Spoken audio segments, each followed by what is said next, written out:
Hello learners, engineers और सारे के सारे स्टूडेंट जो सीखना चाहते हैं कंस्ट्रक्शन प्रोसेस के बारे में, कंस्ट्रक्शन इंडस्ट्री के बारे में, वेरियस स्किल्स के माध्यम से सीखना चाहते हैं तो ये दिवाली बहुत कुछ हमने आप ही के लिए रखा है।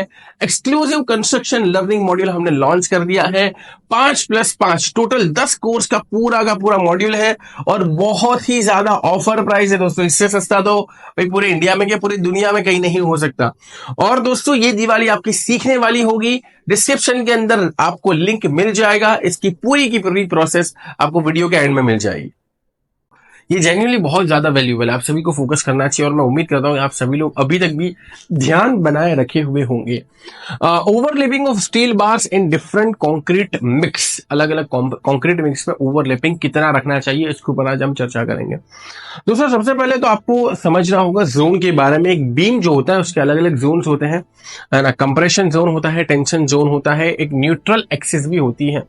इसको पहले थोड़ा सा हम इलेबोरेट करके समझ लेते हैं, ठीक है।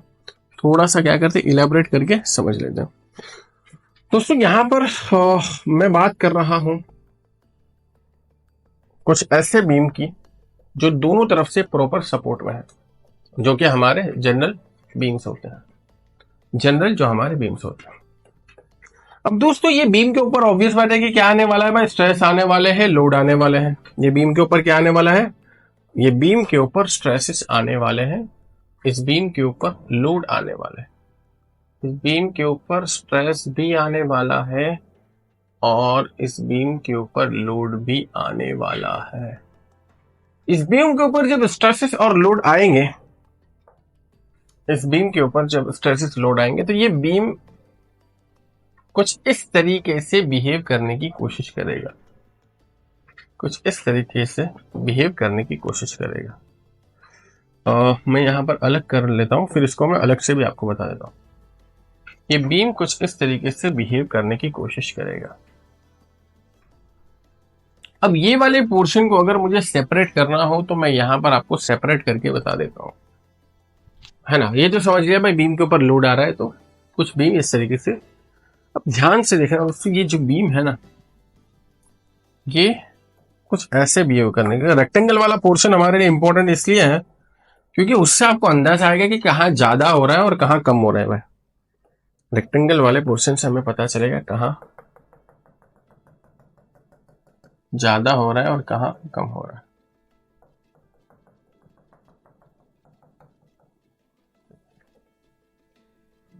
कुछ इस तरीके से ऊपर वाला भाग जो है वो सिकुड़ने की कोशिश करेगा और नीचे वाला भाग जो है वो, ऊपर वाला जो भाग है वो क्या करने की कोशिश करेगा, सिकुड़ने की कोशिश करेगा, यानी कंप्रेस होने की कोशिश करेगा। और नीचे वाला भाग टेंशन। ये कब की बात है, जब दोनों तरफ से प्रॉपर तरीके से सपोर्ट हो। कैंटिलीवर में इसका उल्टा होगा, ऊपर टेंशन होगा नीचे कंप्रेशन होगा। कैंटिलीवर में उल्टा होगा। कैंटिलीवर में मतलब, कैंटिलीवर तो पता है ना भाई, किसको नहीं पता कैंटिलीवर, जिसमें एक ही तरफ से सपोर्ट हो। इस केस में क्या होगा, इस केस में आपको ऊपर टेंशन देखने को मिलेगा। कैंटिलीवर के केस में आपको ऊपर टेंशन देखने को मिलेगा, वो कुछ इस तरीके से बेंड होगा। कैंटिलीवर के केस में आपको ऊपर टेंशन देखने को मिलेगा और नीचे कंप्रेशन देखने को मिलेगा, ऊपर टेंशन और नीचे कंप्रेशन। जबकि हम यहां पर जो बात कर रहे हैं सपोर्टेड या सिंपली सपोर्टेड बीम की, ऊपर कंप्रेशन नीचे टेंशन। अब दोस्तों इसमें एक होगी न्यूट्रल एक्सिस, जहां पर कुछ भी फर्क नहीं पड़ेगा। एक क्या होगी, न्यूट्रल एक्सिस। न्यूट्रल एक्सिस जो कि लगभग सेंट्रॉइड ऑफ द बीम से पास होके निकलेगी, ठीक है। ये मैंने साइड इंजीनियरिंग में समझा दिया है, सेंट्रॉइड किसे कहते हैं, न्यूट्रल एक्सिस क्या होती है, ये सारी चीज। कंप्रेशन टेंशन ये इसलिए समझना जरूरी है क्योंकि मैंने आपको पहले वीडियो में समझाया कि कंक्रीट जो है वो कंप्रेशन में अच्छा है और स्टील जो है वो टेंशन में अच्छा है। लेकिन ऐसा तो नहीं है कि हम सिर्फ और सिर्फ बीम के निचले भाग में ही क्या करेंगे, रेनफोर्समेंट। हम तो through out the beam reinforcement provide करेंगे, ऊपर वाले हिस्से में भी नीचे वाले हिस्से में भी। नहीं तो स्टीरअप्स कैसे लगाओगे, है ना। ये बात दोस्तों अगर आपने समझ ली कि देयर आर बेसिकली 3 सेक्शंस और 3 जोन। न्यूट्रल एक्सिस तो एक लाइन की तरह है, कंप्रेशन जोन और टेंशन जोन ये हमारे लिए 2 इंपॉर्टेंट जोन है। न्यूट्रल एक्सिस तो क्या है, एक लाइन की तरह है। कंप्रेशन जोन और टेंशन जोन ये हमारे लिए दो इंपॉर्टेंट जोन है। अगर ये दोनों हमारे लिए इंपॉर्टेंट जोन है ही, तो आइए दोस्तों अब थोड़ा सा हम चर्चा कर रहे थे। देखो जैसा कि मैंने आपको बता दिया, कंप्रेशन जोन, न्यूट्रल एक्सिस वो हमारे लिए इंपॉर्टेंट नहीं है, वो एक एक्सिस, एक लाइन है। और तीसरा है टेंशन जोन। अलग अलग जोन में लैपिंग के पॉइंट ऑफ व्यू से बात करनी है। अलग अलग जोन में लैपिंग कितनी रखनी चाहिए, क्या होनी चाहिए, इसके बारे में हम इस वीडियो में बात करने वाले हैं। हमारा टाइटल ही ये था भाई, हमारा टाइटल ही ये था, ओवरलैपिंग और lapping of steel bar in different concrete mix. अलग अलग कंक्रीट मिक्स में, अब अलग अलग कंक्रीट मिक्स भी बोल रहे हैं, यानी कि हम यहां पर M25 ग्रेड की भी बात करेंगे, हम यहां पर M20 ग्रेड की भी बात करेंगे, और हम यहां पर बात करने वाले हैं M15 ग्रेड की भी। जनरली हम 3 टाइप के कंक्रीट इस्तेमाल करते हैं, M15, M20 और M25। डिजाइन मिक्स की यहां पर बात नहीं हो रही, नॉमिनल मिक्स के पॉइंट ऑफ व्यू से मैं बात कर रहा हूं। M15, M20 एंड M25 इन तीनों ग्रेड के कंक्रीट जनरली हम क्या करते हैं, इस्तेमाल करते हैं।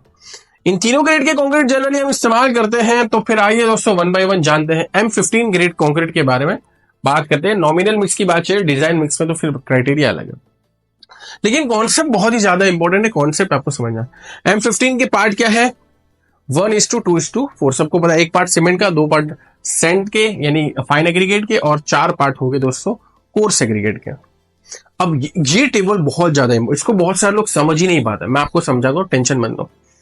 टेंशन जोन, कंप्रेशन जोन और न्यूट्रल एक्सिस पे तो कोई फर्क नहीं पड़ता। अब अगर लिपिंग की बारी आती है, Fe250 आप इस्तेमाल करते हो टेंशन जोन में।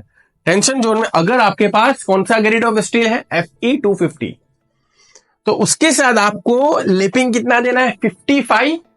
और इसके बाद ये जो सिंबल है इसको प्रोनाउंस कैसे करते हैं, फाई के तौर पर प्रोनाउंस करते हैं।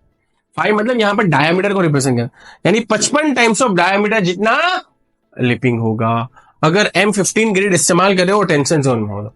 अगर M15 ग्रेड इस्तेमाल करते हो और कंप्रेशन जोन में हो, Fe250 इस्तेमाल कर रहे हो, तो 45 टाइम्स ऑफ 5, क्योंकि यहां पर लैपिंग देखो कम हो गई, सेम रेनफोर्समेंट इस्तेमाल हो, Fe250 यहां पर लैपिंग लेंथ कम हो गई, क्योंकि लैपिंग ऑफ रेनफोर्समेंट का बेसिक और सबसे इंपॉर्टेंट काम कहां है, टेंशन में। कंप्रेशन में तो कंक्रीट संभाल लेगा, इसलिए आप देख सकते हो ये लैपिंग लेंथ कम हो गई, 45 टाइम्स ऑफ डायमीटर। यहां पर क्या है, ज्यादा है। Fe415 इस्तेमाल कर रहे हो अगर आप, तो यहां पर लैपिंग टेंशन में 57.5 यानी 57 टाइम्स ऑफ डायमीटर। Fe500 इस्तेमाल कर रहे हो तो 68 टाइम्स ऑफ डायमीटर। Fe415 इस्तेमाल कर रहे हो, कंप्रेशन की बात करो 47, और ये सब M15 के लिए है। ये M15 के लिए सारा कंप्रेशन और टेंशन में। Fe415 इस्तेमाल कर रहे हो तो 47 टाइम्स ऑफ डायमीटर। कहां बात हो रही है, M15 grade concrete compression zone. Fe500 इस्तेमाल कर रहे हो 57 टाइम्स ऑफ डायमीटर। कहां बात हो रही है, कंप्रेशन जोन में। और कहां बात हो रही है, M15 ग्रेड कंक्रीट। चलो, तो टेंशन जोन कहां होता है भाई, बॉटम ऑफ द बीम में। मैंने पहले ही बता दिया, स्लैब में etcetera, and the compression zone develop at the top. ये ऑलरेडी मैंने आपको बता ही दिया पहले। कंप्रेशन जोन आपका कहां है, ऊपर है, और टेंशन जोन कहां है, आपका नीचे है। उसके बाद दोस्तों M20, ये तो आपको नोट डाउन जरूर से करना चाहिए। ये जो पूरा है आपके पास, ये पूरा नोट डाउन जरूर से करना चाहिए। उसके बाद दोस्तों M20 ग्रेड के लिए हम बात कर रहे हैं, यहां पर आपको टेंशन जोन का भी दिख रहा है, कंप्रेशन जोन का भी दिख रहा है। M20 ग्रेड के अंदर देख सकते हो आप, टेंशन जोन में दोस्तों ऑब्वियस बात है कि ज्यादा हमें लैपिंग की रिक्वायरमेंट है। आप दोनों को वैल्यू को एनालिसिस करो, टेंशन में ज्यादा लैपिंग है और कंप्रेशन में कम लैपिंग है। M20 के यहाँ पर पार्ट्स लिखे, बहुत सिंपल बात है। M25 के अंदर भी आपको लिखा हुआ है, M25 के अंदर भी टेंशन जोन कंप्रेशन जोन में आप देख सकते हो। अब एक और इंटरेस्टिंग बात बताऊं, कंक्रीट का ग्रेड जैसे बढ़ता जाता है, कंक्रीट का ग्रेड जैसे बढ़ता जाता है, देखो आप यहां पर सिर्फ और सिर्फ एक टेंशन जोन को, क्योंकि टेंशन जोन में हमें रेनफोर्समेंट का काम, तो कंक्रीट का ग्रेड जैसे बढ़ता जाता है, यहां पर M25 है, वैसे वैसे लिपिंग लेंथ क्या होती है, कम होती जाती है। यहां पर आप देखो, यहां पे कंक्रीट का ग्रेड क्या है, M15, बहुत नीचा कंक्रीट। आप लिखते हो लेपिंग ज्यादा करनी पड़ेगी। यहां पर कंक्रीट का ग्रेड कैसा है, थोड़ा बड़ा, M20 ना, यहां पर लैपिंग लेंथ कम हो गई। कंक्रीट का ग्रेड और बढ़ाया, लैपिंग लेंथ और कम होगी। लैपिंग लेंथ क्या हो गई दोस्तों, और कम हो गई। इस हिसाब से। इसका एक फॉर्मूला भी IS कोड के अंदर मेंशन भी है, 0.87 FY डिवाइडेड बाई सारी चीजें जो है वो आप देख सकते हो। अब दोस्तों यहाँ पर इसके अंदर एक होता है बॉन्ड स्ट्रेस, क्योंकि ओवरलैपिंग करोगे ना तो बॉन्ड कैसा है एक दूसरे को ट्रांसफर करने के लिए टाउ BD भी इंपॉर्टेंट है बॉन्ड स्ट्रेस, और वो बॉन्ड स्ट्रेस डिपेंड करता है ग्रेड ऑफ कंक्रीट के ऊपर। वो बॉन्ड स्ट्रेस किसके ऊपर निर्भर करता है? ग्रेड ऑफ कंक्रीट के ऊपर। और इसीलिए वो बॉन्ड स्ट्रेस जब ग्रेड ऑफ कंक्रीट के ऊपर निर्भर करता है, इसीलिए आपको यहां पर वेरिएशन देखने को मिलता है। ये जो वेरिएशन दिखा ना मैंने आपको पहले क्या बताया, अलग अलग ग्रेड के लिए अलग अलग लेपिंग है। ज्यादा अच्छा ग्रेड तो कम लेपिंग, तो जितना ज्यादा अच्छा ग्रेड, क्योंकि बॉन्ड स्ट्रेस डिनोमिनेटर में होता है, तो जितना ज्यादा आपका बॉन्ड स्ट्रेस होता है उतना ही कम लेपिंग रिक्वायरमेंट है। ज्यादा अच्छा कंक्रीट ज्यादा बॉन्ड स्ट्रेस डिनोमिनेटर में होता है, तो लेपिंग आपको उतना ही कम लगता है, उतना ही कम। तो फिर कभी फ्यूचर में हम आपको लिपिंग के बारे में, डेवलपमेंट लेंथ के बारे में डिटेल में आपको समझाएंगे, लेकिन अभी आपको ये तो समझ में आ रहा होगा कि अलग अलग ग्रेड ऑफ कंक्रीट के लिए अलग अलग कंडीशन में अलग अलग लंबाई होती है, और कुछ बेसिक कंपैरिजन में बता दिया।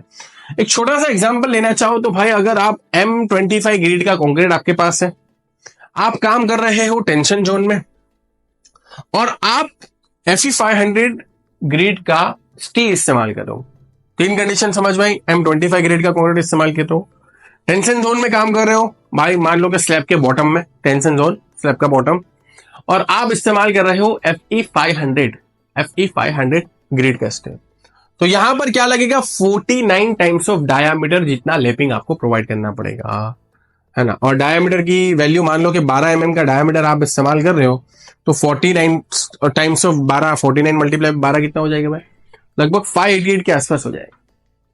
49 टाइम्स ऑफ डायमीटर कितना हो जाएगा भाई, 588, 49 मल्टीप्लाई। तो इस हिसाब से आपको ये हेल्पफुल रह सकता है, अगर आप चाहो तो इसको नोट डाउन भी कर सकते हो। यूजफुल चीज है, डायरेक्ट वैल्यूज है, डायरेक्ट वैल्यूज एक फॉर्मूला के ऊपर से निकली है। डायरेक्ट वैल्यू मतलब कोई कहीं से आ रही है, फॉर्मूला के ऊपर से ये लैपिंग की वैल्यू यहां पर हमारे पास आई है। ठीक है, तो उम्मीद करता हूं कि BBS के पार्ट 1 में आपने बहुत सारी चीजें सीखी होगी, और भी आगे वीडियोस आने वाली है दोस्तों, जिसमें आप सीखोगे what is clear cover. Clear cover तो सबको पता होगा, है ना। क्लियर कवर क्या होता है कि भाई जो हमें, ये देखो ये है क्लियर कवर, रेनफोर्समेंट को दूर रखने में, जो रेनफोर्समेंट को फाइनल सरफेस से या बॉटम सरफेस से या टॉप मोस्ट सरफेस से या साइड सरफेस से दूर रखने में हेल्प करे। तो यहां पर देख सकते हो ये है क्लियर कवर। क्लियर कवर किससे कहते हैं, इसके डिटेल वीडियो आगे आने वाला है। अलग अलग कंडीशन में या अलग अलग हमारे पास जो कंपोनेंट है, स्ट्रक्चरल मेंबर्स है, उनका क्लियर कवर कितना रखना चाहिए उसके बारे में भी मैंने आपको बताया। उसके बाद दोस्तों हम यहां पर बात करने वाले हैं कि डिफरेंस क्या होता है, क्लियर कवर किसे कहते हैं, नॉमिनल कवर किसे कहते हैं, है ना, इफेक्टिव कवर क्या होता है, ये सारी चीजें हम नेक्स्ट लेक्चर में देखेंगे। यहां पर आप देख सकते हो बीच में से इफेक्टिव कवर वगैरह, ठीक है। उसके बाद दोस्तों हम यहां पर देखने वाले हैं बैंड डिडक्शंस क्या होता है, 40 टाइम्स, ये 45 डिग्री के लिए, 90 डिग्री के लिए, ये सारी चीजें दोस्तों हम देखने वाले हैं। उम्मीद करता हूं आपको समझ में आ रहा होगा, आप लेक्चर्स के माध्यम से भी समझ पा रहे होगे, ई बुक के माध्यम से भी समझ पा रहे होगे। कोई भी डाउट, जेन्युइन डाउट हो तो डेफिनेटली आप आकर हमसे पूछिए, हमें अच्छा लगेगा उसको आंसर करना।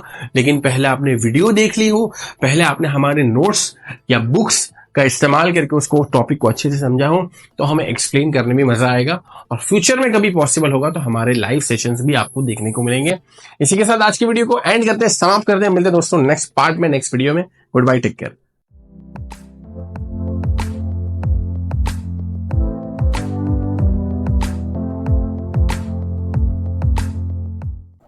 दोस्तों कोर्स में एनरोल करने के लिए आप सभी को पता होगा हमारी वेबसाइट है simplifiedacademy.com के नाम से। क्या नाम है दोस्तों, simplifiedacademy.com। आपको यहां पर दिख रहा होगा simplifiedacademy.com। इस वेबसाइट पर आ जाने के बाद आपको क्लिक करना है न्यू कोर्सेज पे। किस पे क्लिक करना है, यहां पर ऑल कोर्सेज है, लेकिन उस पर क्लिक नहीं करना, न्यू कोर्सेज। मैं आपको यहां पर बता देता हूं, न्यू कोर्सेज पर क्लिक करना है। इस पर जैसे ही आप क्लिक करोगे तो हमारे नए प्लेटफॉर्म के ऊपर आ जाओगे, और यहां पर दोस्तों आपको सबसे पहला दिखेगा एक्सक्लूसिव कंस्ट्रक्शन लर्निंग मॉड्यूल। इसके ऊपर क्लिक कर दोगे तो ये खुल जाएगा, ऑप्शन खुल जाएगा। और यहाँ पर दोस्तों आपको बाय पैकेज का एक ऑप्शन आ जाएगा, बाय पैकेज का ऑप्शन आ जाएगा, नीचे भी आपको जाएगा।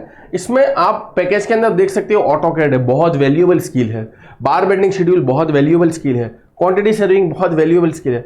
सारे के सारे दोस्तों कोर्सेज क्या सारे का सारा पैकेज दिखना चाहते हो, 10 कोर्सेज कौन सा हमने दिए हैं, तो सारी चीज़ें दोस्तों आप यहाँ पर भी देख सकते हो। रिव्यूज़ भी काफ़ी बढ़िया है, और अगर कोर्स के बारे में डिटेल में जानना चाहते हो तो वो भी यहाँ पर देख सकते हो।